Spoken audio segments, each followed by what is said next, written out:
Hello guys, again welcome back to my YouTube channel. നമുക്കിന്ന് സൗബിൻ്റെ മച്ചാൻ്റെ മാലാഹ എന്ന മൂവിയുടെ എക്സ്പ്ലനേഷൻ നോക്കിയാലോ? എങ്കിൽ നമുക്ക് തുടങ്ങാം. മൂവിയുടെ സ്റ്റാർട്ടിങ്ങിൽ ഒരു ഫയർഫോഴ്സ് ഓഫീസിലേക്ക് കോൾ വരികയും ഉദ്യോഗസ്ഥരെല്ലാം വെപ്രാളത്തിൽ അവിടെ നിന്ന് പോകുന്നതുമാണ്. പിന്നീട് 2 വർഷങ്ങൾക്ക് മുമ്പാണ് കാണിക്കുന്നത്. നമ്മുടെ കഥയിലെ നായകന്റെ പേരാണ് സജീവൻ. സജീവൻ ഒരു കണ്ടക്ടറാണ്. മാത്രമല്ല അവിടെയുള്ള മറ്റൊരു കണ്ടക്ടറായ ചന്ദ്രികയുമായിട്ട് സജീവൻ പ്രണയത്തിലുമാണ്. അവളെ കല്യാണം കഴിക്കാനാണ് സജീവന്റെ തീരുമാനം. ചന്ദ്രികയും സജീവനോട് പറയുന്നുണ്ട് എത്രയും പെട്ടെന്ന് കല്യാണം ആലോചിക്കാൻ വീട്ടുകാരുമായി വീട്ടിലേക്ക് വരണമെന്ന്. എന്നാൽ കുറച്ച് ദിവസങ്ങളായി ചന്ദ്രികയെ ജോലിക്ക് കാണുന്നില്ല. സജീവൻ ഫോൺ വിളിക്കുന്നുണ്ടെങ്കിലും അവളെ കിട്ടുന്നുണ്ടായിരുന്നില്ല. അങ്ങനെ പെട്ടെന്ന് ഒരു ദിവസം ചന്ദ്രിക കല്യാണമൊക്കെ കഴിഞ്ഞ് സജീവന്റെ മുമ്പിലേക്ക് വരികയാണ്. എന്നിട്ട് പറയുകയാണ്, വീട്ടുകാർ കല്യാണത്തിന് നിർബന്ധിച്ചു. അവരെ തടയാൻ എനിക്ക് കഴിഞ്ഞില്ല. അവർക്ക് സർക്കാർ ജോലിക്കാരെക്കാളും NRI-കാരനെയാണ് ഇഷ്ടം. ഞാനും അതിന് സമ്മതിച്ചു. എന്നോടൊന്നും തോന്നല്ലേ എന്ന് പറഞ്ഞ ശേഷം അവൾ ഹസ്ബൻഡിനെ സജീവന് പരിചയപ്പെടുത്തി കൊടുക്കുന്നു. എന്നിട്ട് അവിടെ നിന്നും ട്രാൻസ്ഫർ വാങ്ങിയിട്ട് പോവുകയാണ്. ശേഷം നമ്മുടെ നായിക ബിജിമോൾ ബസ് കയറാൻ വേണ്ടി നിൽക്കുകയാണ്. അവിടേക്ക് നമ്മുടെ സജീവൻ കണ്ടക്ടറായ ബസ് വരുന്നു. ബിജിമോൾ ഇത് ചോറ്റാനിക്കരയിലേക്ക് പോകുന്ന ബസ്സല്ലേ എന്ന് ചോദിക്കുന്നു. അപ്പോൾ അതിനുള്ളിലെ യാത്രക്കാരൻ ബസ് ഇപ്പോൾ പോകും, പെട്ടെന്ന് കേറിക്കോ എന്ന് പറയുന്നു.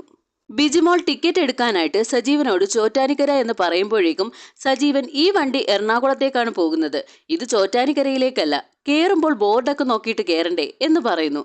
ബിജിമോളും ഞാൻ ചോദിച്ചിട്ടല്ലേ കേറിയേ, എന്നെ ചോറ്റാനിക്കരയിൽ ഇറക്കിയേ പറ്റുള്ളൂ എന്ന് പറയുന്നു. അങ്ങനെ രണ്ടുപേരും തമ്മിൽ വഴക്കിടുവാണ്. ഒടുവിൽ സജീവൻ പറയുകയാണ്, ചോറ്റാനിക്കരയിലേക്ക് ബസ് കിട്ടുന്ന സ്ഥലത്ത് ഇറക്കിത്തരാം. അങ്ങനെ ആ സ്ഥലം എത്തിയതും സജീവൻ എല്ലാരോടും പറയുന്നുണ്ട് ഇറങ്ങാനുള്ളവർ ഇറങ്ങാൻ. എന്നാൽ നമ്മുടെ ബിജിമോളാകട്ടെ ഹെഡ്സെറ്റ് വെച്ച് ഉറങ്ങിക്കൊണ്ടിരിക്കുന്നു. അതുകൊണ്ട് തന്നെ അയാൾ പറയുന്നതൊന്നും കേൾക്കുന്നില്ല. പിന്നീട് ബിജിമോൾ എണീറ്റപ്പോൾ തനിക്കിറങ്ങേണ്ട സ്റ്റോപ്പിൽ തന്നെ ഇറക്കിയില്ലെന്നും പറഞ്ഞിട്ട് സജീവന്റെ നേരെ വഴക്കിന് ചെല്ലുന്നുണ്ട്. അങ്ങനെ എങ്ങനെയൊക്കെയോ അവളെ അടുത്ത സ്റ്റോപ്പിൽ ഇറക്കി വിടുന്നു.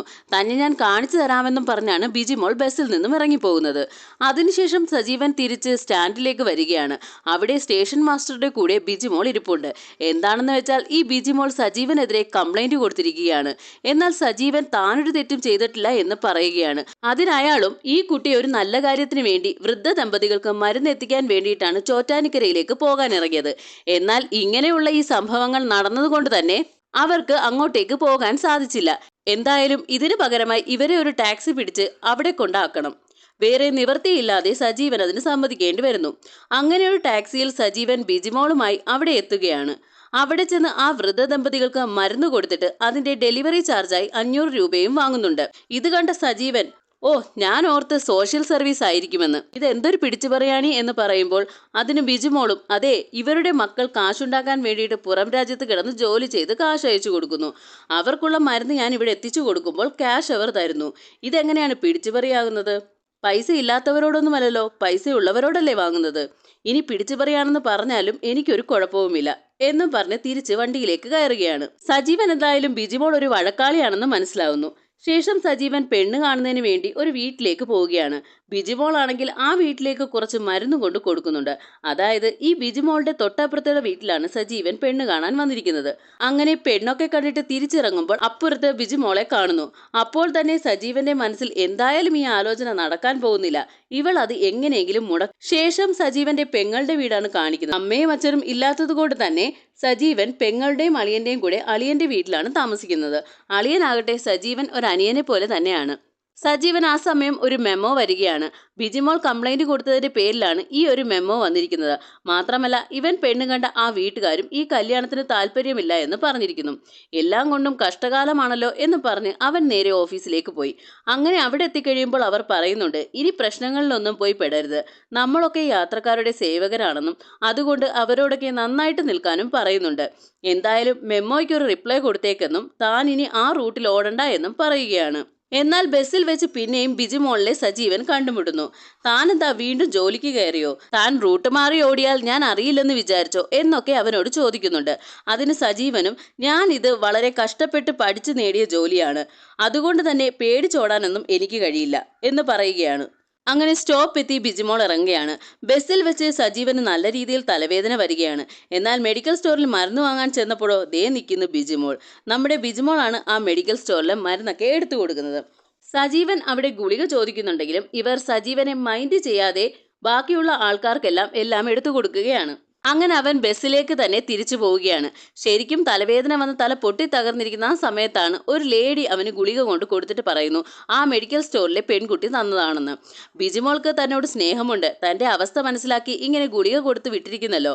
അങ്ങനെ പിന്നീട് ബിജിമോൾ ആ ബസ്സിൽ തന്നെയാണ് ജോലിക്ക് പോവുകയും വരികയൊക്കെ ചെയ്യുന്നത്. അങ്ങനെ അവർ പ്രണയത്തിലാവുന്നു. ശേഷം സജീവൻ സുഹൃത്തിനെ കണ്ടിട്ട് അവന് അവളെ വിവാഹം കഴിക്കുവാൻ താല്പര്യമുണ്ടെന്ന് പറയുന്നു. സുഹൃത്താണെങ്കിൽ എന്നാ നമുക്ക് അവളുടെ വീട്ടിലേക്ക് ആലോചനയുമായി പോകാമെന്ന് പറയുകയും ചെയ്യുന്നു. ശേഷം നെക്സ്റ്റ് സീനിൽ കാണിക്കുന്നത് ബിജിമോളിന്റെ നാട്ടിലുള്ള ഒരു പഞ്ചായത്ത് ഓഫീസാണ്. അവിടെ ആൾക്കാർക്ക് വിതരണം ചെയ്യാനായി ആടിനെയും പോത്തിനെയൊക്കെ കൊണ്ടുവന്നിരിക്കുന്നു. മെമ്പർ ആവട്ടെ ആ കൊണ്ടുവന്ന ആളിനോട് പറയുന്നുണ്ട് ആ കുഞ്ഞുമോൾ എന്ന് പറയുന്ന സ്ത്രീ കാണാതിരിക്കുന്നതാണ് ഏറ്റവും നല്ലത്. എല്ലാ തവണയും അവർ തന്നെ വന്നിട്ട് പോത്തിനെയും ആടിനെയും ഒക്കെ കൊണ്ടുപോകും, എന്നിട്ട് മറിച്ചു വിൽക്കുകയും ചെയ്യും. പക്ഷേ ആൾക്കാരോട് അത് ചത്തുപോയെന്ന് നുണ പറയുകയും ചെയ്യും. എന്തൊക്കെ വന്നാലും ശരി അവർക്ക് കന്നുകാലികളെ കൊടുക്കില്ല എന്ന് മെമ്പർ പറഞ്ഞുകൊണ്ട് നിൽക്കുന്ന ആ സമയത്ത് തന്നെ അവരെക്കാൾ മുമ്പേ കുഞ്ഞുമോൾ അവിടെ എത്തിയിട്ടുണ്ടായിരുന്നു. ഈ കുഞ്ഞുമോളാണ് നമ്മുടെ ബിജിമോളുടെ അമ്മ. അവർ അവിടെ മെമ്പറിനോട് വഴക്കിട്ട് ഒരു പോത്തുംകുട്ടിയെയും കൂട്ടിക്കൊണ്ട് പോകുന്നു. ഇതിലൂടെ തന്നെ നമുക്ക് മനസ്സിലാക്കാം ഇവർ നല്ല അഹങ്കാരമുള്ള സ്ത്രീയാണെന്ന്. ഇപ്പുറത്താണെങ്കിൽ സജീവനും കൂട്ടുകാരനായ രമേശനും കൂടി ബിജിമോളെ പെണ്ണ് കാണാനായിട്ട് വന്നിരിക്കുകയാണ്. ബിജിമോളുടെ അച്ഛൻ ഗോപിയാകട്ടെ അവർക്ക് കൊടുക്കാൻ വേണ്ടിയിട്ട് ചായ എല്ലാം ഇട്ട് തയ്യാറാക്കി അവളുടെ കയ്യിൽ കൊടുത്തുവിടുന്നു. സജീവൻ കല്യാണാലോചനയുമായിട്ട് വന്നത് ബിജിമോൾക്കും ഇഷ്ടപ്പെട്ടിട്ടുണ്ടായിരുന്നു. അവൾക്ക് ആ ഒരു ബന്ധത്തിൽ ഒരു എതിർപ്പും തന്നെയില്ല. എന്നാലും അമ്മ വന്നിട്ട് മതി ബാക്കിയെല്ലാം സംസാരിക്കുന്നത് എന്ന് അവൾ പറയുന്നു. ആ സമയത്ത് കുഞ്ഞുമോൾ അവിടേക്ക് വരുന്നു. കുഞ്ഞുമോളെ കണ്ടതും ഗോപി പെട്ടെന്ന് ഓടി അവരുടെ അടുത്തേക്ക് ചെല്ലുന്നു. പോത്തിൻകുട്ടിയെ കയ്യിലേക്ക് കൊടുത്തിട്ട് മര്യാദയ്ക്ക് കൊണ്ടുപോയി കെട്ടാൻ കുഞ്ഞുമോൾ അയാളോട് ആജ്ഞാപിക്കുന്നു. കുഞ്ഞുമോളെ കാണുമ്പോഴുള്ള പേടിയും അവര് പറയുന്നതെല്ലാം അനുസരിക്കുകയും ചെയ്തതോടുകൂടി നമുക്ക് മനസ്സിലാകും ഗോപിക്ക് ആ വീട്ടിൽ ഒരു പട്ടിയുടെ വില പോലും ഇല്ല എന്ന്. ആ സമയം പോത്തുംകുട്ടി ഗോപിയുടെ കയ്യിൽ നിന്നും വിട്ടുപോകുന്നുണ്ട്. അതിനെ പിടിക്കാൻ വേണ്ടിയിട്ട് സജീവനും രമേശനും കൂടെ പുറകെ ഓടുന്നുണ്ട്. ഒടുവിൽ അതിനെ പിടിച്ചുകൊണ്ട് തിരിച്ചു വരുന്നു. ഇവരൊക്കെ ആരാണെന്ന് കുഞ്ഞുമോൾ ചോദിക്കുമ്പോൾ ഇവര് പെണ്ണ് കാണാൻ വന്നതാണെന്ന് പറയുന്നു. അപ്പോൾ എന്ത് ചെയ്യുന്നു എന്ന് ചോദിക്കുമ്പോൾ സജീവനും KSRTC കണ്ടക്ടറാണെന്ന് പറയുമ്പോൾ അതിന് കുഞ്ഞുമോളും ഇപ്പോൾ ഗവൺമെന്റ് ജോലിയൊക്കെ ഉണ്ടായിട്ട് എന്ത് കിട്ടാനാ, എന്തായാലും ഞാനൊന്ന് നന്നായിട്ട് അന്വേഷിച്ചിട്ട് കല്യാണത്തിനെ കുറിച്ച് തീരുമാനിക്കാം എന്ന് പറഞ്ഞ് അവരെ അവിടെ നിന്നും പറഞ്ഞു വിടുന്നു. പക്ഷെ അതിന്റെ കൂടെ ഒരു കണ്ടീഷൻ കൂടി പറയുന്നുണ്ട്. എന്താണെന്ന് വെച്ചാൽ കല്യാണം കഴിഞ്ഞ് സജീവൻ പെണ്ണിന്റെ വീട്ടിൽ നിൽക്കണമെന്ന്. സജീവന്റെ അളിയന് അത് ഇഷ്ടപ്പെട്ടില്ല. അവിടെ സ്ഥലം കുറവാണെന്ന് കരുതി നീ അവിടെ പോയി ദത്തു നിൽക്കേണ്ട ആവശ്യമില്ല. എന്നാൽ സജീവന് ബിജിമോളോട് അത്രയും ഇഷ്ടമായത് കൊണ്ട് തന്നെ ഈ കണ്ടീഷനൊക്കെ അവർ അംഗീകരിക്കുകയാണ്. പിന്നെ കല്യാണമൊക്കെ കഴിഞ്ഞ് റൂമിലിരിക്കുന്ന സമയത്ത് ബിജിമോൾ സ്വർണ്ണമെല്ലാം എടുത്ത് അലമാരയിൽ വെക്കുമ്പോൾ നിനക്ക് ഈ സ്വർണ്ണമെല്ലാം ഇട്ട് നടക്കുന്നത് ഇഷ്ടമല്ലേ? അതിന് ബിജിമോളും എനിക്ക് അതിനോടൊന്നും താല്പര്യമില്ല, പിന്നെ ഈ സ്വർണമൊന്നും പണയം വെക്കാൻ ചോദിക്കരുത്, അങ്ങനെ പണയം വെച്ചാൽ സ്വർണത്തിന്റെ മാറ്റു കുറയുമെന്നാണ് അമ്മ പറഞ്ഞിട്ടുള്ളത്. അതിന്റെ ഒന്നും ആവശ്യമില്ലെന്ന് സജീവൻ പറയുന്നു. നമ്മൾ കണ്ടുമുട്ടിയ സമയം തൊട്ട് വലിയ വഴക്കായിരുന്നല്ലേ, ഞാൻ എല്ലാവരോടും അങ്ങനെയാണ്. എന്റെ മനസ്സിൽ തോന്നുന്ന കാര്യങ്ങളെല്ലാം അപ്പോൾ തന്നെ തുറന്നു പറയും, ഞാനൊന്നും മനസ്സിൽ വെച്ചേക്കില്ല എന്ന് ബിജിമോൾ പറയുകയാണ്. അതിന് സജീവനും അതിനൊരു പ്രശ്നവുമില്ല. അതിനുശേഷം കുഞ്ഞുമോളും ഗോപിയും തമ്മിൽ താഴെ നല്ല രീതിയിൽ വഴക്കുണ്ടാവുന്നുണ്ട്. സൗണ്ട് കേട്ട് സജീവൻ നോക്കാൻ പോകാൻ തുടങ്ങുമ്പോൾ ബിജിമോൾ ഇതൊക്കെ ഇവിടെ പതിവാണ്, അങ്ങോട്ടേക്കൊന്നും പോകണ്ട എന്ന് പറയുന്നു. എന്നാൽ ഇതൊന്നും കേൾക്കാതെ സജീവൻ താഴേക്ക് പോകുന്നുണ്ട്. താൻ കിടക്കാൻ പോവുകയാണെന്ന് പറഞ്ഞിട്ട് ബിജിമോളും കിടക്കുന്നുണ്ട്. സജീവൻ താഴേക്ക് ചെല്ലുമ്പോൾ മദ്യപിച്ചിട്ട് ഗോപി കിടന്ന് വഴക്കുണ്ടാക്കുകയായിരുന്നു. അയാൾ ഒരു എക്സ് മിലിറ്ററി ആണ്. അങ്ങനെ കിട്ടുന്ന കോട്ടയെ അയാൾ ഇങ്ങനെ അടിക്കുന്നത് കാണുമ്പോൾ കുഞ്ഞുമോൾക്ക് ദേഷ്യം വരുമായിരുന്നു. സജീവൻ അവിടേക്ക് വരുമ്പോൾ കുഞ്ഞുമോൾ അകത്തേക്ക് കയറി പോകുന്നു. ഇടയ്ക്കൊക്കെ ഇവളോട് രണ്ട് തിരിച്ചു പറയണമെങ്കിൽ ഇങ്ങനെ മദ്യപിച്ചെങ്കിലേ പറ്റൂ എന്നാണ് അയാൾ അവനോട് പറയുന്നത്. ഗോപിക്ക് സജീവനെ വലിയ കാര്യമായിരുന്നു. അയാൾ അന്ന് പുറത്തു തന്നെയാണ് കിടക്കുന്നത്. സജീവനോട് പോയി കിടന്നുറങ്ങിക്കോളാനും പറയുന്നു. സജീവൻ വന്ന് കിടക്കുമ്പോഴേക്കും ബിജിമോൾ ഉറങ്ങിയിട്ടുണ്ടായിരുന്നു. ആ സമയത്ത് സജീവൻ ഒരു മെസ്സേജ് വരുന്നുണ്ടായിരുന്നു. സജീവൻ അത് നോക്കിയിട്ട് ഫോൺ താഴേക്ക് വെക്കുമ്പോൾ ബിജിമോൾ ഉറക്കത്തിനിടയിൽ ചോദിക്കുന്നുണ്ട്, ആരാ മെസ്സേജ് അയച്ചേയെന്ന്. അതിന് സജീവനും അത് ഫ്രണ്ടാണെന്ന് പറയുന്നു. ഓ, ഈ പാതിരാത്രിയാണോ മെസ്സേജ് അയക്കുന്നത് എന്ന് ചോദിച്ച് ദേഷ്യത്തിൽ തിരിഞ്ഞു കിടക്കുന്നു. 2 ദിവസമായിട്ട് സജീവനെ അങ്ങോട്ടൊന്നും കാണാനിട്ട് അളിയനും രമേശനും കൂടി അവനെ തിരക്കി അങ്ങോട്ടേക്ക് പോകുന്നു. ഒരു കുപ്പിയും കൂടി വാങ്ങിയിട്ടാണ് പോകുന്നത്. ആ സമയത്ത് സജീവനാകട്ടെ അവരുടെ പോത്തും കുട്ടിയെ തീറ്റിക്കൊണ്ട് നിൽക്കുകയായിരുന്നു. ഗോപി വന്ന് സജീവനോട് പറയുന്നുണ്ട്, എന്റെ ഭാര്യയും മകളും വളരെയധികം സ്നേഹമുള്ളവരാണ്. പക്ഷെ ആ സ്നേഹമൊക്കെ അവർ എവിടെയാണ് കൊണ്ടുവച്ചിരിക്കുന്നത് എന്ന് മാത്രം എനിക്കറിയില്ല. അതിനർത്ഥം അവരിൽ നിന്ന് അയാൾക്ക് ഒരു സ്നേഹവും കിട്ടിയിട്ടില്ല എന്ന് തന്നെയായിരുന്നു. ഗോപിയുടെ വീട്ടുകാരുമായിട്ട് ഇപ്പോൾ ഗോപിക്ക് ഒരു ബന്ധവുമില്ല. അതിനൊന്നും തന്നെ കുഞ്ഞുമോൾ സമ്മതിക്കില്ലായിരുന്നു. അച്ഛനും അമ്മയും ഒക്കെ തന്നെ ചെറുപ്പത്തിലെ മരിച്ചതാണ്. അമ്മുമ്മയാണ് ഗോപിയെയും അനുജനെയും വളർത്തിയത്. എല്ലാ മാസവും കോട്ട വാങ്ങിക്കാൻ എറണാകുളത്ത് പോകുന്ന വഴിക്ക് താൻ മുത്തശ്ശിയെ കയറി കാണാറുണ്ട്. കുഞ്ഞുമോൾ അറിഞ്ഞു കഴിഞ്ഞാൽ അവൾക്ക് ദേഷ്യമാണ്. എന്നാൽ അവരൊന്നും അറിയാതെയാണ് താൻ പോയി മുത്തശ്ശിയെ കാണുന്നത്. അപ്പോഴാണ് ശരിക്കും തനിക്ക് കുറച്ച് സമാധാനം കിട്ടുന്നത് എന്നാണ് ഗോപി പറയുന്നത്. മാത്രമല്ല, ഗോപിക്ക് ബിജിമോളെ കൂടാതെ ഒരു മകൻ കൂടി ഉണ്ടായിരുന്നു. ഒരു പ്രണയ നൈരാശ്യം കാരണം അവൻ ആത്മഹത്യ ചെയ്തതാണ്. അല്ലായിരുന്നുവെങ്കിൽ തനിക്ക് കൂട്ടിന് ഈ വീട്ടിൽ അവനെങ്കിലും ഉണ്ടായിരുന്നേനേം എന്ന് അയാൾ പറയുന്നു. അങ്ങനെ ഇവർ സംസാരിച്ചു കൊണ്ടിരിക്കുന്ന ആ സമയത്താണ് അളിയനും രമേശനും കൂടി അങ്ങോട്ടേക്ക് വരുന്നത്. അങ്ങനെ അവർ സംസാരിച്ചു നിൽക്കുന്നതിനിടയ്ക്ക് കുപ്പിയൊക്കെ പൊട്ടിച്ച് കുടിക്കാൻ തുടങ്ങുമ്പോൾ അടുത്ത് തന്നെ ബിജിമോൾ നിൽപ്പുണ്ടായിരുന്നു. അവളോട് അളിയൻ ചോദിക്കുന്നു, ഞങ്ങൾ ഇവിടെ ഇരുന്ന് കഴിക്കുന്നതിൽ ബിജിമോൾക്ക് എന്തെങ്കിലും പ്രശ്നമുണ്ടോ എന്ന് ചോദിക്കുമ്പോൾ അതിനൊന്നും എനിക്കൊരു പ്രശ്നവുമില്ല എന്നാണ് അവൾ പറയുന്നത്. സജീവൻ കഴിക്കുന്നതിനകത്തും തനിക്കൊരു പ്രശ്നവുമില്ല എന്ന് പറഞ്ഞു. അവൾ അവിടെ നിന്നും പോയി. എന്നാൽ അവളുടെ അച്ഛൻ കുടിക്കാൻ അവൾ സമ്മതിക്കുന്നില്ല. റേഷൻ കടയിൽ പോയി സാധനം വാങ്ങിയിട്ട് വരാൻ അയാളെ അവിടെ നിന്നും പറഞ്ഞു വിടുന്നു. അവൾ 2-3 പ്രാവശ്യം അയാളോട് ചൂടായതോടുകൂടി അയാൾ വേറെ നിവർത്തിയില്ലാതെ അവിടെ നിന്നും പോകേണ്ടി വരുന്നു. എല്ലാരും കൂടി ഇങ്ങനെ കൂടുന്നതിൽ അവൾക്കൊരു കുഴപ്പവുമില്ല. ഇത്രയും നല്ല ഭാര്യയെ കിട്ടിയ നീ ഭാഗ്യവാനാണെന്ന് സജീവനോട് എല്ലാരും പറയുന്നത്. എന്നാൽ വൈകുന്നേരം കുഞ്ഞുമോൾ വന്നു കഴിയുമ്പോൾ ഇതെല്ലാം അറിഞ്ഞിട്ട് ആകെ പ്രശ്നമുണ്ടാക്കുന്നു. ഗോപി മദ്യപിച്ചിട്ടില്ല എന്ന് പറഞ്ഞിട്ട് പോലും അവർ അതൊന്നും കേൾക്കാതെ വഴക്കടിക്കുകയാണ്. സജീവന്റെ കുടുംബക്കാർ എന്തൊരു കുടുംബക്കാരാണ്, ഇങ്ങനെ വീട്ടിൽ വന്ന് വെള്ളമടിക്കുകയാണോ ചെയ്യേണ്ടത്, ഇതൊന്നും ഇവിടെ നടക്കില്ല എന്നൊക്കെ പറയുകയാണ്. ശേഷം സജീവൻ മുകളിലേക്ക് ചെല്ലുമ്പോൾ ബിജിമോൾ നല്ല ദേഷ്യത്തിലാണ്. എന്റെ കൂടെ മദ്യപിച്ചിട്ടൊന്നും കിടക്കണ്ട, താഴെ പോയി കിടക്കാൻ പറയുകയാണ്. എന്നാൽ സജീവനും താൻ ഒരു പെഗ് മാത്രമേ കഴിച്ചിട്ടുള്ളൂ എന്ന് പറയുന്നു. എന്നാലും നിങ്ങളുടെ കുടുംബക്കാർ ഇത്രയും മോശക്കാരാണെന്ന് ഞാൻ കരുതിയില്ല. പിന്നെ അവരുടെ മുമ്പിൽ വെച്ചിട്ടാണ് ഞാൻ അന്നേരം ഒന്നും പറയാത്തത് എന്ന് ബിജിമോൾ പറയുന്നു. അവൾ അങ്ങനെ ദേഷ്യപ്പെട്ട് കിടക്കുന്ന കാരണം വേറെ വഴിയില്ലാതെ അവൻ താഴേക്ക് ഇറങ്ങി ചെല്ലുന്നു. ആ സമയത്ത് ഗോപിയും അവിടെ വഴക്ക് കേട്ടിട്ട് ആകെ സങ്കടത്തോടെ ഇരിപ്പുണ്ടായിരുന്നു. അവസാനം അയാൾ അയാളുടെ ഒളിപ്പിച്ചു വെച്ചിരുന്ന മിലിറ്ററി കോട്ട എടുത്തുകൊണ്ട് വന്നിട്ട് അവർ രണ്ടുപേരും കൂടി അവിടെ ഇരുന്ന് മദ്യപിക്കുന്നു. ഇത്രയും നേരം ഭാര്യമാരിൽ നിന്നും കേട്ട വഴക്കിൽ നിന്നെല്ലാം തന്നെ ഒരു മോചനം കിട്ടാൻ വേണ്ടിയിട്ടായിരുന്നു ആ മദ്യപാനം. അതിനിടയ്ക്കെല്ലാം അയാൾ പറയുന്നുണ്ട്, ഇതൊക്കെ ഇങ്ങനെയാവുമെന്ന് എനിക്ക് നേരത്തെ തന്നെ അറിയാമായിരുന്നു എന്ന്. അയാൾ ആ പറഞ്ഞതിന്റെ അർത്ഥം സജീവന് മനസ്സിലായില്ല. പിറ്റേന്ന് രാവിലെ അവർ ആഹാരം കഴിച്ചുകൊണ്ടിരിക്കുന്ന സമയത്ത് ബിജിമോൾ നമുക്ക് നാളെ ഒരിടം വരെ പോകണമെന്ന് പറയുന്നു. എന്തോ പ്രശ്നമാണെന്ന് വിചാരിച്ചത് അവളുടെ അച്ഛൻ അവനെ കണ്ണു കാണിച്ചിട്ട് പറയുന്നുണ്ട് സമ്മതിക്കരുതെന്ന്. വേണ്ട എന്ന് അവൻ പറയുന്നു. വേണ്ടെങ്കിൽ വേണ്ട, നിങ്ങളുടെ സഹോദരിയുടെ വീട്ടിൽ പോകുന്ന കാര്യം പറയാനാ ഞാൻ വന്നതെന്ന് പറയുന്നു. അത് കേട്ടതോടുകൂടി സജീവൻ ആകെ സങ്കടത്തിലായി. അവളോട് കയറി വേണ്ടെന്ന് പറയുകയും ചെയ്തു. അങ്ങോട്ട് പോകാനാണെങ്കിൽ നമുക്ക് നാളെ തന്നെ പോകാമെന്ന് അയാൾ പറയുന്നു. നിങ്ങൾക്കല്ലേ തിരക്കാട് പറ്റില്ല എന്നൊക്കെ പറഞ്ഞത്, അതുകൊണ്ട് ഇനിയിപ്പോൾ പിന്നെ എപ്പോഴെങ്കിലും പോകാമെന്ന് അവൾ പറയുന്നുണ്ട്. അത് സാരമില്ല, താൻ ലീവ് എടുക്കാമെന്ന് പറയുന്നു. എന്നാലും വേണ്ട, അവൾ കേൾക്കുന്നില്ല. ആദ്യം അവൻ വേണ്ട എന്ന് പറഞ്ഞ കാരണം അവൾ ആകെ ദേഷ്യത്തിലായിരുന്നു. ഒരു വിധത്തിൽ അവളെ എങ്ങനെയെങ്കിലും പറഞ്ഞ് സമ്മതിപ്പിക്കാൻ നോക്കുമ്പോൾ അവൾ ഒട്ടും തന്നെ അടുക്കുന്നുണ്ടായിരുന്നില്ല. അവന് വേണ്ടിയിട്ടുള്ള ആഹാരം പാക്ക് ചെയ്യുകയായിരുന്നു. അവളുടെ അമ്മ വന്ന് അവളോട് ചോദിക്കുന്നുണ്ട്, സജീവന്റെ ഭക്ഷണമെല്ലാം പാക്ക് ചെയ്തോ എന്ന്. അതിന് സജീവനും താൻ ഇത്രയും കാലം ഹോട്ടലിൽ നിന്നാ കഴിച്ചുകൊണ്ടിരുന്നത്, ബസ് അവിടെ നിർത്തുമ്പോൾ തങ്ങൾക്ക് ഫ്രീ ആയിട്ട് ഹോട്ടൽ ഫുഡ് കിട്ടുമെന്ന്, എന്നാൽ പിന്നെ ഇനിയും അങ്ങനെ തന്നെ കഴിച്ചാൽ മതിയെന്ന് പറഞ്ഞിട്ട് അവൾ പാക്ക് ചെയ്ത ഫുഡ് അവിടെ തന്നെ ഇട്ടിട്ട് അവിടെ നിന്നും ഇറങ്ങിപ്പോകുന്നു. എന്തിനും ബിജിമോൾക്ക് ദേഷ്യമായിരുന്നു. സജീവൻ അവളെ മനസ്സിലാക്കാനേ പറ്റുന്നുണ്ടായിരുന്നില്ല. തനിക്കിനി ഹോട്ടൽ ഫുഡൊന്നും വേണ്ട, ഇവിടുത്തെ ഫുഡ് മതി എന്ന് പറഞ്ഞിട്ട് അവൻ ആ പാക്ക് ചെയ്ത ഫുഡ് എടുത്തുകൊണ്ട് അവിടെ നിന്നും പോയി. ആഹാരം കഴിച്ചുകൊണ്ടിരിക്കെ അവനാവട്ടെ ബിജിമോളെ വിളിക്കുന്നുണ്ട്.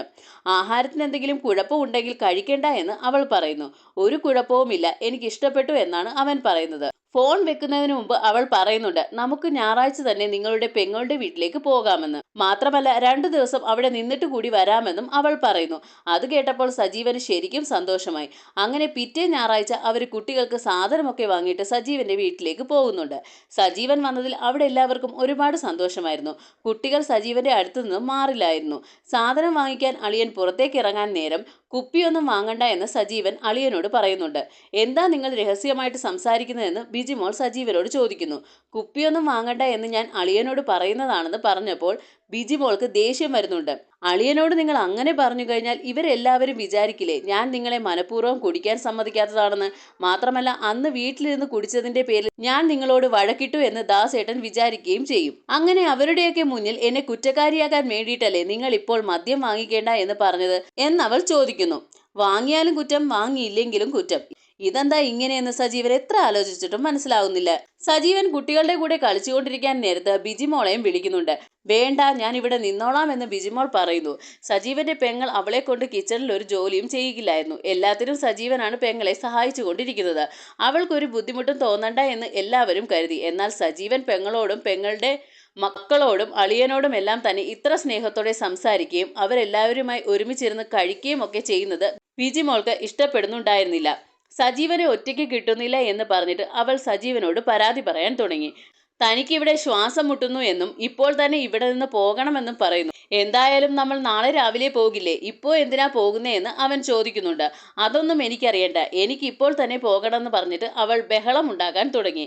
വേറെ ആരും ഇത് കേൾക്കാതിരിക്കാൻ ഒച്ച താറ്റി സംസാരിക്കാൻ അവളോട് സജീവൻ ആവശ്യപ്പെടുന്നുണ്ട്. എന്നിട്ട് സജീവൻ അവരോട് പറയുന്നു, ബിജിമോളുടെ അമ്മയ്ക്ക് സുഖമില്ല, അതുകൊണ്ട് തന്നെ പെട്ടെന്ന് തന്നെ അങ്ങോട്ട് പോകണം. അതുകൊണ്ട് അവരെ രാത്രി തന്നെ കൊണ്ടാക്കാനായിട്ട് രമേശിനോട് പറയുന്നുമുണ്ട്. പതിയെ പതിയെ സജീവൻ മനസ്സിലാക്കാൻ തുടങ്ങിയാണ് ബിജിമോൾ തന്റെ അമ്മ കുഞ്ഞുമോളെ പോലെ തന്നെയാണെന്ന്. കുഞ്ഞുമോൾ എങ്ങനെയാണോ അവരുടെ ഭർത്താവിനോട് പെരുമാറുന്നത് അത് കണ്ട് തന്നെയാണ് ബിജിമോളും സജീവനോട് പെരുമാറുന്നത്. അന്ന് രാത്രിയിലും അവർ രണ്ടും ഒരുമിച്ചിരുന്ന് സംസാരിക്കാൻ നേരത്ത് അയാൾ പറയുന്നുണ്ട്, ഇതൊക്കെ ഇങ്ങനെയാകുമെന്ന് എനിക്ക് നേരത്തെ അറിയാമെന്ന്. ഇങ്ങനെയെന്ന് സജീവൻ ചോദിക്കുമ്പോൾ അയാൾ പറയുന്നുണ്ട്, ഇവിടെ നിന്ന് കഴിഞ്ഞാൽ നിനക്ക് ഒരു വിലയും ഉണ്ടാവില്ല, എന്നെ പോലെ തന്നെയാകും നീയും. അതുകൊണ്ട് നിങ്ങൾ രണ്ടുപേരും ഒരു വീടെടുത്ത് മാറി താമസിക്കുന്നതാണ് നല്ലതെന്ന്. എന്നാൽ അങ്ങനെ താമസിച്ചാൽ പോലും നിങ്ങളുടെ മകളുടെ സ്വഭാവം ഇതുപോലെ തന്നെ ആയിരിക്കില്ലേ എന്നാണ് സജീവൻ ചോദിക്കുന്നത്. അതിന് അയാൾക്ക് ഉത്തരമുണ്ടായിരുന്നില്ല. പിറ്റേന്ന് സജീവൻ ഡ്യൂട്ടിക്ക് പോയി കഴിയുമ്പോൾ ബിജിമോൾ അവനെ വിളിച്ചിട്ട് പറയുന്നുണ്ട്, ഇന്ന് ഈ റൂട്ടിലോടുന്ന ബസ്സിൽ കണ്ടക്ടർ നിങ്ങളല്ലായിരുന്നല്ലോ, എന്നാൽ താൻ വേറൊരു റൂട്ടായിരുന്നു എന്നാണ് അവൻ പറയുന്നത്. എന്നാൽ എൻ്റെ മുഖം കാണാതിരിക്കാൻ വേണ്ടിയിട്ട് മനഃപൂർവ്വം നിങ്ങൾ റൂട്ട് മാറി ഓടിയതല്ലേ എന്ന് അവൾ ചോദിക്കുന്നു. അങ്ങനെ ഓരോന്ന് പറഞ്ഞ് വഴക്കുണ്ടാക്കാൻ തുടങ്ങി. ദേഷ്യം വന്നിട്ട് അവൻ പറയുന്നുണ്ട്, എനിക്ക് വെറുതെ തർക്കിച്ചു നിൽക്കാൻ സമയമില്ല, ഡ്യൂട്ടിക്ക് കയറണമെന്ന്. അങ്ങനെ പെട്ടെന്ന് അവൻ ഫോൺ വെക്കുന്നു. അങ്ങനെ ഗോപി ആകട്ടെ അയാളുടെ മുത്തശ്ശിയെ കാണാൻ വേണ്ടിയിട്ട് എറണാകുളത്തേക്ക് പോകുന്നുണ്ട്. മുത്തശ്ശി അയാളോട് ചോദിക്കുന്നുണ്ട്, നിന്റെ ഭാര്യ ഇപ്പോഴും നിന്നോട് ഭയങ്കര ദേഷ്യത്തിലാണോ എന്ന്, നിന്നെ എടുത്തിട്ട് ഇടിക്കാറൊക്കെ ഉണ്ടോ എന്ന്. ഗോപി ചിരിച്ചുകൊണ്ട് ഒന്നും തന്നെ പറയുന്നില്ല. എന്നാൽ കുറച്ചു കഴിയുമ്പോൾ അയാൾ അവിടെ പോയി എന്നറിഞ്ഞിട്ട് കുഞ്ഞുമോൾ അവിടേക്ക് ഫോൺ ചെയ്യുന്നുണ്ട്. അയാൾ പേടിച്ചാണ് പോയി ഫോൺ എടുക്കുന്നത്. പക്ഷേ അവര് പറഞ്ഞ വാർത്ത കേട്ടിട്ട് അയാൾ ഞെട്ടിപ്പോയി. KSRTC ബസ്സും ലോറിയും കൂട്ടിയിടിച്ച് ബസ്സിലുണ്ടായിരുന്ന ഒരുപാട് പേർക്ക് അപകടം പറ്റിയിട്ടുണ്ടായിരുന്നു. കൂട്ടത്തിൽ സജീവനും ഒരുപാട് പരിക്കുകൾ പറ്റി. പിന്നീട് കാണിക്കുന്നത് ഹോസ്പിറ്റലിൽ സജീവൻ കിടക്കുന്നതാണ്. സജീവന്റെ കണ്ടീഷൻ കുറച്ച് സീരിയസ് ആയിരുന്നു. അപകടത്തിൽ 2 കിഡ്നിയും ഡാമേജ് ആയി. എത്രയും പെട്ടെന്ന് ഒരു കിഡ്നിയെങ്കിലും മാറ്റിവെച്ചെങ്കിലേ പറ്റുമായിരുന്നുള്ളൂ. ചികിത്സാ ചെലവും മറ്റും KSRTCയിൽ നിന്ന് കിട്ടും. എന്നാൽ കിഡ്നി ഡോണറെ എത്രയും പെട്ടെന്ന് കണ്ടെത്തണം. സജീവന്റെ സഹോദരിയും കുടുംബവും ബിജിമോളും എല്ലാം തന്നെ ആകെ തകർന്ന അവസ്ഥയിലായിരുന്നു. ഒടുവിൽ സജീവന്റെ സഹോദരി വന്ന് പറയുന്നുണ്ട്, തന്റെ കിഡ്നി അവന് കൊടുക്കാൻ ഞാൻ തയ്യാറാണെന്ന്. ദാസനും അതിൽ ഒരു എതിർപ്പും ഉണ്ടായിരുന്നില്ല.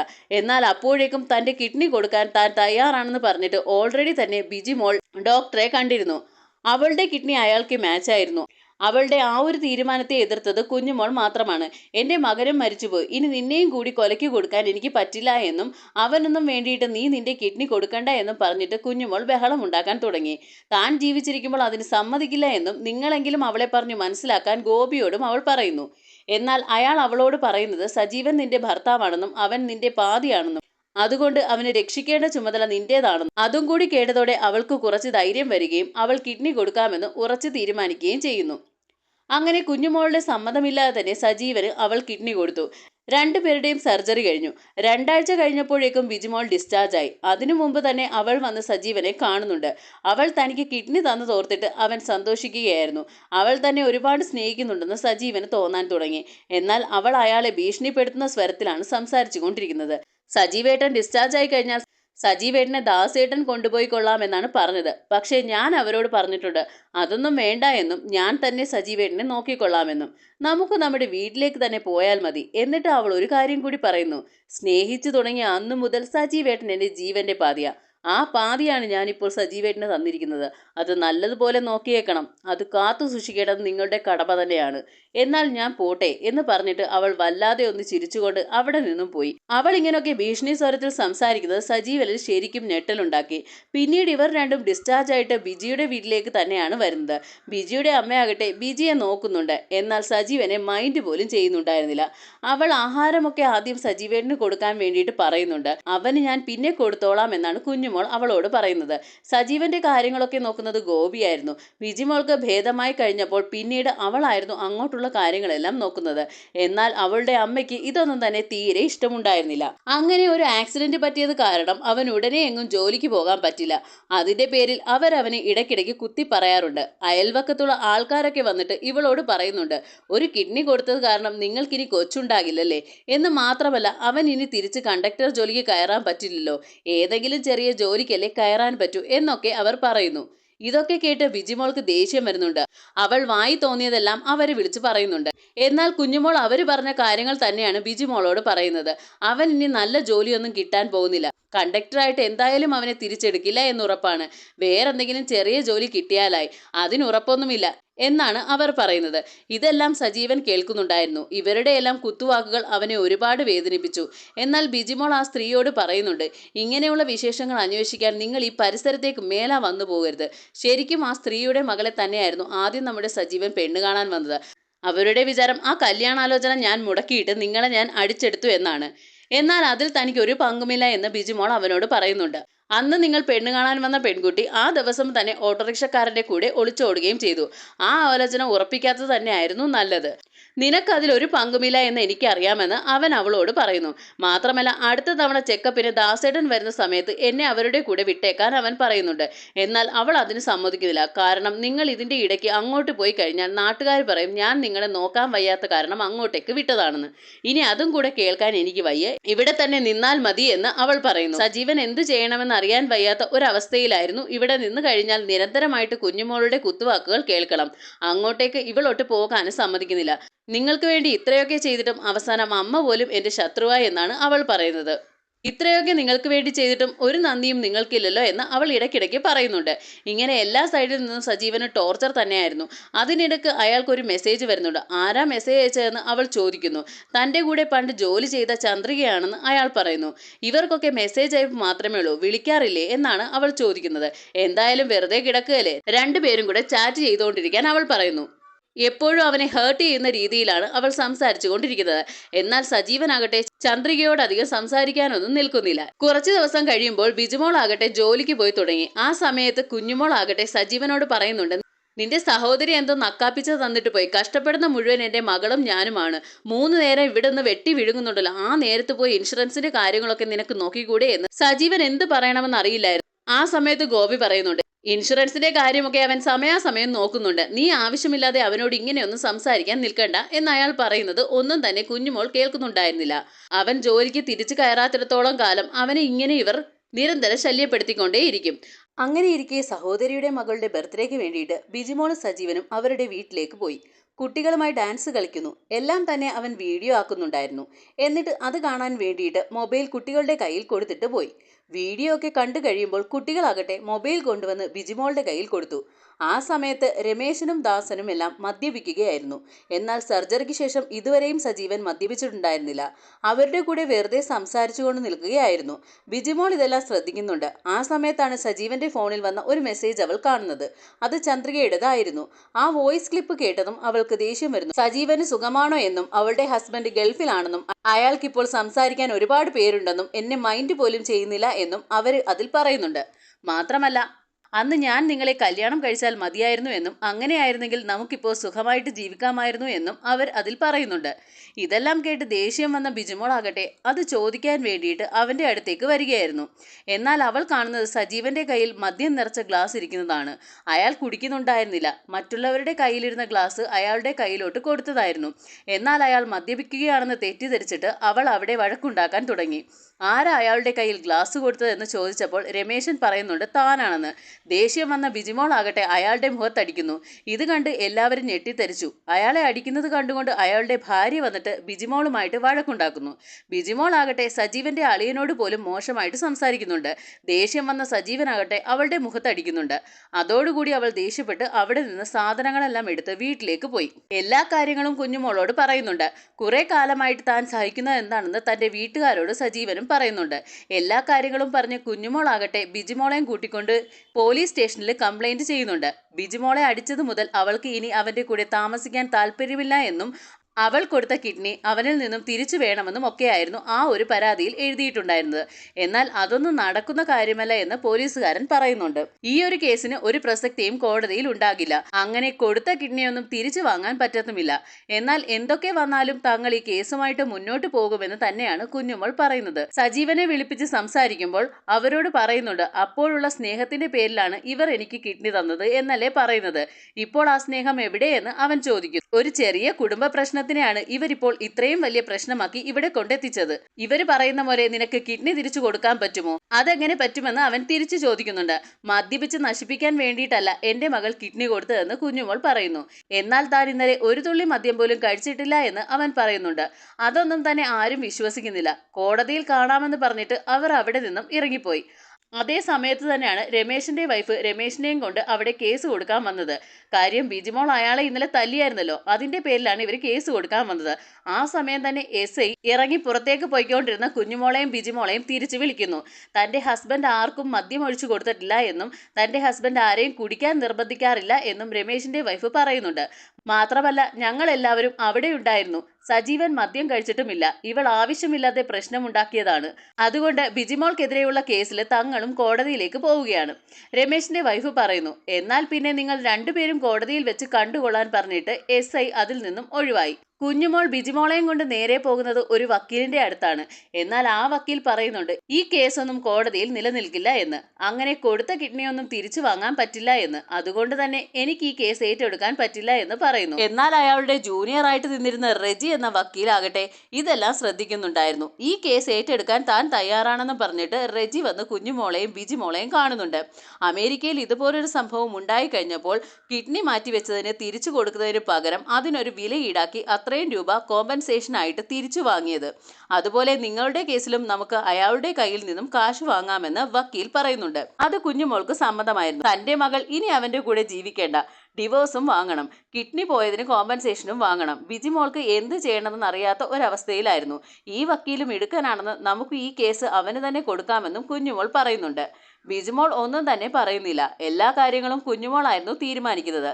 ഇവിടെ ബിജിമോളെ നഷ്ടപ്പെടാൻ പോകുന്നു എന്നുള്ള ദുഃഖത്തിൽ സജീവൻ ആകെ തകർന്നിട്ട് മദ്യപിക്കാൻ തുടങ്ങി. അവന്റെ അളിയനും സഹോദരിയും അവനെ തടുക്കുന്നുണ്ട്. നീ ഇങ്ങനെ സ്വയം നശിക്കേണ്ട എന്ന് പറയുന്നുണ്ട്. അവനാണെങ്കിൽ അവൾ അയച്ച ഡിവോഴ്സ് നോട്ടീസ് കാണിച്ചിട്ട് പറയുന്നുണ്ട്, അവൾക്ക് ഡിവോഴ്സ് വേണം, മാത്രമല്ല കിഡ്നി വേണമെന്ന്. കുടിച്ച് അരിപ്പയാക്കിയിട്ട് മാത്രമേ ആ കിഡ്നി ഞാൻ കൊടുക്കുള്ളൂ എന്ന് അവൻ പറയുന്നു. അങ്ങനെ വക്കീൽ വന്ന് കുഞ്ഞുമോളോട് പറയുന്നുണ്ട്, ഡിവോഴ്സ് നിങ്ങൾക്ക് ശരിക്കും കിട്ടണമെങ്കിൽ അവനെതിരെ എന്തെങ്കിലുമൊക്കെ കള്ളക്കഥകൾ പറയണം. അവന് പരസ്ത്രീ ബന്ധമുണ്ടെന്നും ഭാര്യയെ കൊല്ലാൻ ശ്രമിച്ചെന്നോ ഷണ്ഠനാണെന്നോ ഒക്കെ പറയണം. ബിജിമോൾക്ക് അതിലൊന്നും വലിയ താല്പര്യം ഉണ്ടായിരുന്നില്ല. എന്നാൽ അതിനെല്ലാം കുഞ്ഞുമോൾ തയ്യാറായിരുന്നു. എന്തൊക്കെ വന്നാലും ഡിവോഴ്സ് വാങ്ങിക്കൊടുക്കണം എന്നൊരു ലക്ഷ്യം മാത്രമേ അവർക്കുണ്ടായിരുന്നുള്ളൂ. ആ സമയത്ത് ബിജിമോളെ കണ്ട് സംസാരിക്കാൻ വേണ്ടിയിട്ട് ദാസനും രമേശനും അവിടേക്ക് വരുന്നു. എന്നാൽ ഇവിടുന്ന് ഇറങ്ങിപ്പോകാൻ വേണ്ടിയിട്ട് കുഞ്ഞുമോൾ അവരോട് പറയുന്നുണ്ട്, ഞങ്ങൾ ബിജിമോളോട് സംസാരിച്ചിട്ടേ പോകൂ എന്നാണ് അവർ പറയുന്നത്. ഭാര്യയും ഭർത്താവും ആവുമ്പോൾ ചെറിയ പ്രശ്നങ്ങളൊക്കെ ഉണ്ടാകും. മറ്റുള്ളവരുടെ തീരുമാനത്തിന് വിട്ടുകൊടുക്കാതെ നീ സ്വയം ആലോചിച്ച് തീരുമാനിക്കാനാണ് ദാസൻ ബിജിമോളോട് പറയുന്നത്. മറ്റുള്ളവർ പറയുന്നത് കേട്ടു കഴിഞ്ഞാൽ നിന്റെയും സജീവന്റെയും ജീവിതമാണ് നശിക്കാൻ പോകുന്നതെന്ന് പറയുന്നു. എന്നാൽ ഇത് കേട്ട വക്കീൽ പറയുന്നുണ്ട്, ഇനിയൊന്നും ആലോചിക്കാനില്ല എന്നും ബിജിമോൾക്ക് സജീവന്റെ കയ്യിൽ നിന്നും ഡിവോഴ്സ് വാങ്ങിയിട്ടേ ഞങ്ങൾ അടങ്ങൂ എന്നും ഒന്നും പറഞ്ഞിട്ട് കാര്യമില്ല എന്ന് മനസ്സിലാക്കി രമേശനും ദാസനും അവിടെ നിന്ന് പോയി. ഇതെല്ലാം കണ്ട് നിസ്സഹായനായി നിൽക്കുകയായിരുന്നു ഗോപിയും. അയാൾക്കും ഒന്നും ചെയ്യാൻ പറ്റാത്ത അവസ്ഥയാണ്. കേസ് കോടതിയിൽ എത്തിക്കഴിയുമ്പോൾ ജഡ്ജിയും പറയുന്നുണ്ട്, കിഡ്നി ഒന്നും തിരിച്ചു കൊടുക്കുക എന്നുള്ളത് സ്വാഭാവികമായിട്ട് നടക്കുന്ന കാര്യമല്ല. അതുകൊണ്ട് തന്നെ ഈ കേസിന് ഇവിടെ ഒരു വിലയുമില്ല. എന്നാൽ തന്റെ കക്ഷിക്ക് ഡിവോഴ്സ് വേണമെന്നും കിഡ്നിക്ക് പകരമായിട്ട് ഒരു കോമ്പൻസേഷൻ കൊടുക്കണമെന്നും ബിജിമോളുടെ വക്കീൽ വാദിക്കുന്നു. അമേരിക്കയിൽ ഇങ്ങനൊരു കേസ് നടന്നപ്പോൾ അവൻ കോമ്പൻസേഷനാണ് കൊടുത്തത്. എന്നാൽ സജീവന്റെ വക്കീൽ പറയുന്നുണ്ട്, ഇവിടെ നിരപരാധി തന്റെ കക്ഷിയാണെന്നും നിയമം പലപ്പോഴും സ്ത്രീകൾക്ക് അനുകൂലമായിട്ടാണ് നിൽക്കുന്നത്. അതുകൊണ്ട് തന്നെ അത് ദുരുപയോഗം ചെയ്യുന്ന ഒരുപാട് സ്ത്രീകളുണ്ടെന്നും ഇവിടെ സജീവൻ അവരുടെ വീട്ടിൽ മാനസികമായിട്ട് ഒരുപാട് പീഡനങ്ങൾ നേരിട്ടിട്ടുണ്ടെന്നും സജീവന്റെ വക്കീൽ പറയുന്നു. സർജറിക്ക് ശേഷം കണ്ടിന്യൂസ് ആയിട്ട് മെഡിക്കേഷൻ എടുത്തുകൊണ്ടിരിക്കുന്ന സജീവനെ കോടതിയിൽ ഇങ്ങനെ കയറ്റി ഇറക്കുന്നത് പോലും ദുഃഖകരമാണെന്നും ആ വക്കീൽ പറയുന്നു. എന്നാൽ തന്റെ കക്ഷി കൊടുത്ത കിഡ്നി അയാൾ മദ്യപിച്ച് തകരാറിലാക്കുകയാണെന്ന് ബിജിമോളുടെ വക്കീൽ വാദിക്കുന്നു. തന്റെ കക്ഷി ഒരു പൂർണ്ണ മദ്യപാനിയല്ല എന്ന് സജീവന്റെ വക്കീലും വാദിക്കുന്നു. അയാൾ ഓപ്പറേഷന് ശേഷം മദ്യപിച്ചിട്ടേയില്ല. മാത്രമല്ല, താൻ സ്നേഹിക്കുന്ന ഭാര്യയെ നഷ്ടപ്പെടുത്താൻ അയാൾക്കൊരു ആഗ്രഹവുമില്ല. ഈ ഡിവോഴ്സിന് അയാൾ ഇതുവരെ സമ്മതിച്ചിട്ടുമില്ല. വാദങ്ങളെല്ലാം കേട്ടിട്ട് ജഡ്ജി മറ്റൊരു ദിവസത്തേക്ക് കേസ് മാറ്റിവെക്കുന്നു. അങ്ങനെ ഒരു ദിവസം ഗോപിയെ കാണാൻ വേണ്ടിയിട്ട് അയാളുടെ അനിയൻ വരുന്നുണ്ട്. തലേ ദിവസം അമ്മൂമ്മ മരിച്ചുപോയെന്നും അത് താൻ പറയാൻ വേണ്ടിയിട്ട് വിളിച്ചപ്പോൾ കുഞ്ഞുമോളാണ് ഫോൺ എടുത്തതെന്നും ചേട്ടനോട് പറയാമെന്ന് പറഞ്ഞു. എന്തോ തിരക്കിലാണെന്ന് പറഞ്ഞിട്ട് പെട്ടെന്ന് ഫോൺ വെച്ചു. ഇന്ന് രാവിലെ ചടങ്ങുകൾ നടക്കുന്ന സമയത്ത് വരെ ചേട്ടനെ പ്രതീക്ഷിച്ച് ഞങ്ങൾ കുറേ നേരം വെയിറ്റ് ചെയ്തു. വന്നില്ല എന്ന് കണ്ടപ്പോഴാണ് ഞാനിപ്പോൾ ഇവിടേക്ക് വന്നത്. കുറച്ച് ദിവസം കഴിഞ്ഞ് സഞ്ചയനമാണ്, അതിനെങ്കിലും വരണമെന്ന് പറയുന്നു. ഇതെല്ലാം കേട്ട് ഗോപി ആകെ തകർന്നുപോയി. സ്വന്തം അമ്മൂമ്മ മരിച്ചതുപോലും കുഞ്ഞുമോൾ തന്നിൽ നിന്നും മറച്ചു വെച്ചിരിക്കുന്നു. അയാൾ ആകെ ദേഷ്യത്തിൽ അവരുടെ അടുത്തേക്ക് ചെല്ലുമ്പോൾ അവർ പറയുന്നുണ്ട് ഞാൻ അത് വിട്ടുപോയെന്നും അല്ലേലും അത് വലിയ ഇമ്പോർട്ടൻ്റ് ആയിട്ടുള്ള കാര്യമൊന്നുമല്ലല്ലോ എന്നാണ് അവർ ചോദിക്കുന്നത്. നിങ്ങൾ ഇപ്പോൾ ഓടിച്ചെന്നിട്ട് എന്ത് സാധിക്കാനാണെന്നും ചോദിക്കുന്നു. ബന്ധങ്ങളുടെ വില നിനക്ക് അറിയില്ല എന്നും നിന്നോട് പറഞ്ഞിട്ട് കാര്യമില്ല എന്നും പറഞ്ഞിട്ട് അയാൾ ദേഷ്യത്തിൽ അകത്തേക്ക് കയറിപ്പോയി. കേസ് വീണ്ടും കോടതിയിൽ വിളിച്ചു. ബിജിമോളുടെ വക്കീൽ പറയുന്നത് കിഡ്നിക്ക് പകരമായിട്ട് സജീവന് അവന്റെ പേരിലുള്ള 5 സെന്റ് സ്ഥലവും ഇൻഷുറൻസ് തുകയിലൂടെ കിട്ടുന്ന കുറച്ചു തുകയും ഇവർക്ക് കൊടുക്കണമെന്നാണ്. എന്നാൽ അതൊന്നും നടക്കില്ല എന്ന് സജീവന്റെ വക്കീൽ വാദിക്കുന്നു. എങ്ങനെയും കേസ് ജയിക്കാൻ വേണ്ടി ബിജിമോളുടെ വക്കീൽ പറയുന്നുണ്ട് സജീവൻ ഒരു ഷണ്ടനാണെന്ന്. അയാൾക്കൊരിക്കലും തന്റെ കക്ഷിയുടെ ശാരീരിക ആവശ്യങ്ങൾ നടത്തിക്കൊടുക്കാൻ സാധിച്ചിട്ടില്ല എന്നും. എന്നാൽ ഇതിനെയെല്ലാം എതിർത്തുകൊണ്ട് സജീവന്റെ വക്കീൽ വാദിക്കുന്നു. ജഡ്ജി സജീവനോട് നിങ്ങൾക്ക് എന്താണ് പറയാനുള്ളത് എന്ന് ചോദിക്കുമ്പോൾ സജീവൻ പറയുന്നുണ്ട് എനിക്കൊരിക്കലും ഡിവോഴ്സിന് താല്പര്യമില്ല എന്ന്. ബിജിമോളുടെ കൂടെ തന്നെയാണ് ജീവിക്കാൻ ആഗ്രഹമെന്നും. മോൾക്ക് എന്താണ് പറയാനുള്ളത് എന്ന് ചോദിക്കുമ്പോൾ അവൾ എഴുന്നേറ്റ് നിന്ന് എന്തോ പറയാൻ തുടങ്ങുമ്പോഴേക്കും തല കറങ്ങി വീഴുന്നു. അങ്ങനെ എല്ലാവരും കൂടി അവളെ ഹോസ്പിറ്റലിൽ കൊണ്ടുപോകുമ്പോഴാണ് അറിയുന്നത് അവൾ പ്രഗ്നന്റ് ആണെന്ന്. അതോടുകൂടി ബിജിമോളുടെ വക്കീൽ വാദിച്ച കാര്യങ്ങളെല്ലാം കള്ളമാണെന്ന് തെളിഞ്ഞു. എന്നാൽ അവളുടെ പ്രഗ്നൻസി ന്യൂസ് അറിഞ്ഞതോടുകൂടി കുഞ്ഞുമോൾ ആകെ ദേഷ്യത്തിലായിരുന്നു. അവളെ വീട്ടിലേക്ക് വിളിച്ചു കൊണ്ടുപോയ ശേഷം ഒരു തവണ പോലും സജീവൻ വന്ന് അവളെ കാണാൻ അനുവദിച്ചില്ല. അതിനോടകം തന്നെ സജീവന് തിരിച്ചു ജോലിയിൽ കയറാനുള്ള പേപ്പർ വന്നിട്ടുണ്ടായിരുന്നു. സ്റ്റേഷനിൽ തന്നെയായിരുന്നു ഇനി മുതൽ സജീവന് ജോലി. ദിവസങ്ങൾ കടന്നുപോയിക്കൊണ്ടേയിരുന്നു. ബിജിമോളും കുഞ്ഞുമോളെയും കാണാൻ ഇടയ്ക്കിടയ്ക്ക് ആ വക്കീൽ വരാൻ തുടങ്ങി. കേസ് അങ്ങനെ നീണ്ടു പോവുകയാണ്. ബിജിമോളുടെ ഡെലിവറി ഡേറ്റ് അടുത്തടുത്ത് വന്നു. ബിജിമോളുടെ ഓർമ്മകളിലായിരുന്നു സജീവൻ അപ്പോഴും. ഒരു ദിവസം ജോലിക്കിടയിൽ ഗോപിയുടെ ഫോൺ സജീവന് വരുന്നു. അവനൊരു പെൺകുഞ്ഞ് ജനിച്ചു എന്ന് പറയുന്നു. അവൻ കുറച്ച് സാധനങ്ങളുമായിട്ട് ഓടി ഹോസ്പിറ്റലിലേക്ക് ചെല്ലുമ്പോൾ കുഞ്ഞുമോൾ ആകട്ടെ അവനെ അകത്തേക്ക് കയറ്റി വിടുന്നില്ല. ഇവിടെ നിന്റെ കൊച്ചൊന്നുമില്ലെന്നും അവകാശം പറഞ്ഞിട്ട് അവളെ കാണാൻ മേലെ ഇനി ഇവിടെ വന്നു പോകരുതെന്നും സജീവനോട് പറയുന്നു. പലതവണ അവൻ ബിജിമോളെയും കുഞ്ഞിനെയും കാണാൻ ശ്രമിച്ചെങ്കിലും അപ്പോഴെല്ലാം തന്നെ കുഞ്ഞുമോൾ അവരെ എതിർത്തു. വീട്ടിൽ വന്നപ്പോൾ എല്ലാം തന്നെ അവൻ ഇറക്കി വിടുകയും ചെയ്തു. ബിജിമോളും ഒന്നും തന്നെ പറഞ്ഞില്ല. ഇത്രയും ദിവസങ്ങൾ കഴിഞ്ഞിട്ടും സ്വന്തം കുഞ്ഞിന്റെ മുഖം പോലും സജീവൻ കണ്ടിട്ടുണ്ടായിരുന്നില്ല. അങ്ങനെയിരിക്കെ ഒരു ദിവസം കുഞ്ഞുമോളുടെ പോത്തിനെ വാങ്ങിക്കാൻ വേണ്ടിയിട്ട് 2 പേര് വരുന്നുണ്ട്. 1 ലക്ഷം രൂപ പറയുമ്പോൾ കുഞ്ഞുമോൾ നിർബന്ധം പിടിച്ചിട്ട് 1.25 ഉറപ്പിക്കുന്നു. 25,000 രൂപ അവർ അഡ്വാൻസും കൊടുത്തിട്ടാണ് പോകുന്നത്. എന്നാൽ ആ പോത്തിനെ കൊടുക്കാൻ ഗോപിക്ക് ഒട്ടും തന്നെ മനസ്സുണ്ടായിരുന്നില്ല. ആ കിട്ടിയ കാശ് കൊണ്ടുപോയി വക്കീലിന് കൊടുക്കുകയാണ് കുഞ്ഞുമോൾ ചെയ്യുന്നത്. കേസ് ജയിക്കണമെങ്കിൽ കുറച്ച് ബുദ്ധിമുട്ടാണെന്ന് വക്കീൽ പറയുന്നു. അതിനിടയിൽ കുഞ്ഞുമോൾ ആരും കേൾക്കാതെ വക്കീലിന് ഒരു ഐഡിയ പറഞ്ഞു കൊടുക്കുന്നുണ്ട്. ആ സമയത്ത് അതെന്താണെന്ന് നമ്മളെ കേൾപ്പിക്കുന്നില്ല. എന്നാൽ ഇതെല്ലാം തന്നെ ഗോപി ഒളിഞ്ഞിരുന്ന് കേൾക്കുന്നുണ്ടായിരുന്നു. കുഞ്ഞുമോൾ പറഞ്ഞ ഐഡിയ കേട്ടിട്ട് വക്കീൽ പോലും ഞെട്ടിപ്പോയി. കേസ് ജയിക്കാൻ വേണ്ടിയിട്ട് അയാളും അവർക്ക് കൂട്ടുനിൽക്കുകയാണ്. എന്നാൽ കുറച്ചു കഴിയുമ്പോൾ ഈ വക്കീലിനെ തേടി സജീവൻ വരുന്നുണ്ട്. വക്കീലും കുഞ്ഞുമോളും പ്ലാൻ ചെയ്തതെല്ലാം തന്നെ ഗോപി വിളിച്ചിട്ട് സജീവനോട് പറയുന്നുണ്ടായിരുന്നു. ആ പ്ലാൻ മറ്റൊന്നുമായിരുന്നില്ല. കുഞ്ഞിനെ ഇവർക്ക് മാത്രമായിട്ട് കിട്ടാൻ വേണ്ടിയിട്ട് ആ കുഞ്ഞിന്റെ അച്ഛൻ സജീവനല്ല എന്നും അത് ആ വക്കീലാണെന്നും കോടതിയിൽ വാദിക്കാനായിരുന്നു ഇവരുടെ തീരുമാനം. അതിന്റെ പേരിൽ സജീവൻ വന്നിട്ട് ആ വക്കീലിനെ അടിക്കുന്നുണ്ട്. എന്നാൽ കേസിന് വേണ്ടിയിട്ട് അവർ നിർബന്ധിച്ചപ്പോൾ ഞാൻ അങ്ങനെ കൂട്ടുനിന്ന് പോയതാണെന്നും എനിക്കിതിൽ ഒരു താല്പര്യം ഉണ്ടായിട്ടില്ല എന്ന് വക്കീൽ പറയുന്നുണ്ട്. സജീവൻ തന്റെ അവസ്ഥകളെല്ലാം വക്കീലിനോട് പറയുമ്പോൾ ആരുടെ ഭാഗത്താണ് തെറ്റെന്നും ആരുടെ ഭാഗത്താണ് ന്യായമെന്നും ഈ വക്കീലിന് മനസ്സിലായി. അതേസമയം കോടതിയിലേക്ക് ഇറങ്ങാൻ നിന്ന ബിജിമോൾ ആകട്ടെ നെറ്റിയിൽ സിന്ദൂരം ഇടണോ വേണ്ടയോ എന്ന് ആലോചിച്ചിട്ട് ഇടാതെ ആ ചെപ്പ് അടച്ചു വെക്കുന്നുണ്ട്. അപ്പോഴേക്കും സജീവനാകട്ടെ ആ വക്കീലിനെയും കൂട്ടി അവിടേക്ക് വന്നിട്ടുണ്ടായിരുന്നു. നടന്ന കാര്യങ്ങളെല്ലാം വക്കീൽ പറയുന്നുണ്ടായിരുന്നു. തന്റെ കുഞ്ഞിനെ കാണാതെ താൻ ഇന്ന് ഇവിടെ നിന്നും പോകില്ല എന്നും സജീവൻ പറയുന്നുണ്ട്. നിങ്ങൾക്ക് എന്റെ സ്വത്താണ് വേണ്ടതെങ്കിൽ അതിന്റെ ആധാരമെല്ലാം ഞാൻ കൊണ്ടുവന്നിട്ടുണ്ട്. അതെല്ലാം നിങ്ങൾ എടുത്തോ. എനിക്ക് എന്റെ കുഞ്ഞിന്റെ മുഖം മാത്രം കണ്ടാൽ മതി എന്ന് പറയുന്നു. എന്നാൽ പോലും കുഞ്ഞുമോൾ അതിന് സമ്മതിക്കുന്നില്ല. ബിജിമോൾ എന്ത് ചെയ്യണമെന്നറിയാതെ നിൽക്കുകയാണ്. ഇനി ഈ കേസൊന്നും തന്നെ നിലനിൽക്കാൻ പോകുന്നില്ല എന്ന് ആ വക്കീലും പറയുന്നു. കുഞ്ഞുമോൾ പറയുന്നുണ്ട് ഓഹോ നിങ്ങളിപ്പോൾ കൂറുമാറിയോ എന്ന്. തനിക്ക് കാശ് തന്ന് തന്നെ ഞാൻ എന്റെ വക്കീലായിട്ട് നിർത്തിയിരിക്കുന്നത് താൻ അവന് വേണ്ടി വാദിക്കാനല്ല. ഇവരിങ്ങനെ വഴക്കുണ്ടാക്കിക്കൊണ്ട് നിൽക്കുമ്പോഴാണ് പോത്തിനെ വാങ്ങാൻ വന്ന ആൾക്കാർ അവിടേക്ക് വരുന്നത്. കുഞ്ഞുമോൾ വന്ന് അവരോട് പറയുന്നുണ്ട് 1 ലക്ഷം തന്നാൽ പോരാ, എനിക്ക് 1.5 ലക്ഷം തരണമെന്ന്. അതിന്റെ പേരിൽ അവരുമായിട്ട് കുഞ്ഞുമോൾ വഴക്കുണ്ടായിക്കൊണ്ട് നിൽക്കുകയാണ്. വേറെ വഴിയില്ലാതെ കച്ചവടം നടക്കാൻ വേണ്ടിയിട്ട് അവരാകട്ടെ ആ പറഞ്ഞ തുക മുഴുവൻ കൊടുക്കുന്നുണ്ട്. കുഞ്ഞുമോൾ ഗോപിയോട് പറയുന്നുണ്ട് പോയി പോത്തിനെ അഴിച്ചുകൊണ്ട് വരാൻ. അയാളാകട്ടെ അതിന്റെ മുഖം കാണുമ്പോൾ കൊടുക്കാൻ തോന്നുന്നുണ്ടായിരുന്നില്ല. കഷ്ടപ്പെട്ട് അതിനെ ഇത്രയും വളർത്തി വലുതാക്കിയത് അയാളായിരുന്നല്ലോ. അതേസമയം അവിടേക്ക് വന്ന രമേശനും ദാസനും പറയുന്നുണ്ട് സജീവൻ ഇന്ന് കൊച്ചിനെ കണ്ടിട്ടേ പോകൂ എന്ന്. നിങ്ങൾ ഇനി എന്തൊക്കെ എതിർത്താലും ശരി, അത് അവന്റെ അവകാശം തന്നെയാണ്. സ്വന്തം ഭർത്താവിനെ പോലും മനസ്സിലാക്കാൻ പറ്റാത്ത നിങ്ങളെപ്പോലുള്ളവരോട് പറഞ്ഞിട്ട് ഒരു കാര്യവുമില്ല എന്ന് ദാസൻ അവരോട് പറയുന്നുണ്ട്. ബിജിമോളോട് പറയുന്നുണ്ട്, ആ കുഞ്ഞിന്റെ മുഖം കാണാൻ വേണ്ടിയിട്ട് എന്ത് ചെയ്യാൻ അവൻ തയ്യാറാ. ഇനിയെങ്കിലും നീ അവനെ ഒന്ന് മനസ്സിലാക്കാൻ. തന്റെ അമ്മ ചെയ്യുന്നതെല്ലാം തെറ്റാണെന്ന് ബിജിമോൾ മനസ്സിലാക്കാൻ തുടങ്ങി. അതേസമയം ഗോപി വന്നിട്ട് അവരോട് പറയുന്നുണ്ട്, ആ പോത്തിനെ താൻ വിൽക്കുന്നില്ല എന്ന്. എന്തൊക്കെ വന്നാലും അതിനെ കൊണ്ടുപോകാൻ താൻ സമ്മതിക്കില്ല. പിന്നെ എന്ത് കണ്ടുകൊണ്ടായി അതിനെ ഇത്രയും കാലം വളർത്തിയെന്ന് ചോദിച്ചിട്ട് കുഞ്ഞുമോൾ അയാളോട് ചൂടാകാൻ തുടങ്ങി. ആ സമയത്ത് ബിജിമോൾ അകത്ത് പോയിട്ട് കുഞ്ഞിനെ എടുത്തുകൊണ്ടുവന്ന് സജീവനെ കാണിക്കുന്നു. ഇത് കണ്ടിട്ട് കുഞ്ഞുമോൾക്ക് ദേഷ്യം വരുന്നുണ്ട്. ഒരു സൈഡിൽ പോത്തിനെ വാങ്ങാൻ വന്നവര് പോത്തിനെ പിടിച്ചുകൊണ്ടു പോകാൻ ശ്രമിക്കുന്നുണ്ട്. ഇവിടെ കുഞ്ഞുമോളാകട്ടെ ബിജിമോളുമായിട്ട് വഴക്കിടുന്നു. നീ എന്തിനാ അവന്റെ കയ്യിൽ കൊച്ചിനെ കൊടുത്തതെന്ന് കുഞ്ഞുമോൾ ചോദിക്കുമ്പോൾ ബിജിമോൾ പറയുന്നുണ്ട്, ഇതെന്റെ ഭർത്താവാണ്, അവകാശമുള്ള ആളുടെ കയ്യിൽ തന്നെയാ കുഞ്ഞിനെ കൊടുത്തിരിക്കുന്ന. മാത്രമല്ല സജീവന്റെ കൂടെ ഞാൻ പോവുകയാണെന്ന് പറയുന്നു. കുഞ്ഞുമോൾ ആകട്ടെ അവളോട് ചൂടായിക്കൊണ്ട് അകത്ത് കയറി പോടി എന്ന് പറയുകയായിരുന്നു. അങ്ങനെ ആ ബഹളങ്ങൾക്കിടയ്ക്ക് കയർ വിട്ടുപോയ പോത്താകട്ടെ എല്ലാവരുടെയും നേരെ ചാടിയെടുത്തു. അവസാനം അത് നേരെ പോകുന്നത് കുഞ്ഞുമോളുടെ നേരെയായിരുന്നു. കുഞ്ഞുമോളെ ഇടിച്ച് നേരെ കിണറ്റിലേക്ക് ഇടുന്നു.